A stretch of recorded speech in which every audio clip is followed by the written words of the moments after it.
শেষ হয়েছে world championship legends cricket tournament. শিরোপা জিতে স্বপ্ন পূরণ হয়েছে এবি ডিভিলিয়ার্সের। তবে ভারত পাকিস্তানের মধ্যে যা হলো তার রেশ এখনও তরতাজা। প্রশ্ন, ক্রিকেট কি আসলেই শান্তির প্রতীক, কিংবা আয়োজকদের মধ্যেও কি ছিল স্বচ্ছতা? ভারত সেমিফাইনাল ম্যাচ বয়কট করায় ফাইনালে ওঠে পাকিস্তান। এর আগে আফ্রিদিদের বিপক্ষে গ্রুপ পর্বের ম্যাচও বয়কট করেছিল টিম ইন্ডিয়া। যদিও সেই ম্যাচে পয়েন্ট ভাগাভাগি করা হয়েছিল দুদলের মধ্যে। মুখে না বললেও দুদেশের রাজনৈতিক সম্পর্কেই ছিল মূল কারণ। ভারতের কথাই বাতিল করা হয় ম্যাচ। তবে ইংল্যান্ড ক্রিকেট বোর্ড নিয়ন্ত্রিত এই টুর্নামেন্টের আয়োজকদের এমন কর্মকাণ্ডে ক্ষোভে ফুঁসছে পিসিবি। সঙ্গে সঙ্গেই জানিয়েছে তার প্রতিক্রিয়া। এবার জরুরি বোর্ড মিটিংয়ে নিষিদ্ধ করেছে আগামীতে এমন টুর্নামেন্টে অংশগ্রহণ করা। সঙ্গে প্রশ্ন তুলল টুর্নামেন্টের স্বচ্ছতা নিয়েও। আয়োজকরা ভণ্ডামি ও পক্ষপাত করেছে।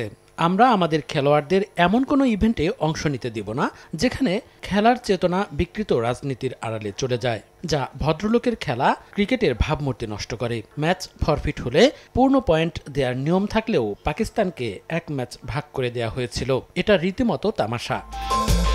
যদিও এমন কর্মকাণ্ডের জন্য ডব্লিউসিএল কর্তৃপক্ষের কাছে দুঃখ প্রকাশ করেছে ভারতীয় ক্রিকেটাররা। আঘাত লেগেছে ক্রিকেট অনুভূতিতে।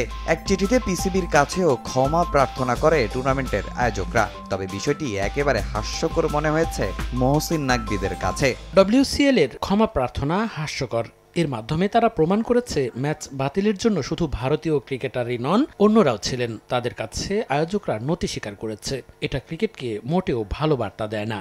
ভারত পাকিস্তানের রাজনৈতিক বৈরী সম্পর্কের প্রভাব প্রশ্নের মুখে ফেলছে আইসিসি, এসিসি কিংবা সাবেক তারকাদের এমন ইভেন্টগুলোকে। ভবিষ্যতেও এ ধারা চলতে থাকলে ক্রিকেটের জন্য মোটেও কোনো সুখবর যে থাকছে না তা হলফ করেই বলা যায়। তামিম হোসেন, সময় সংবাদ।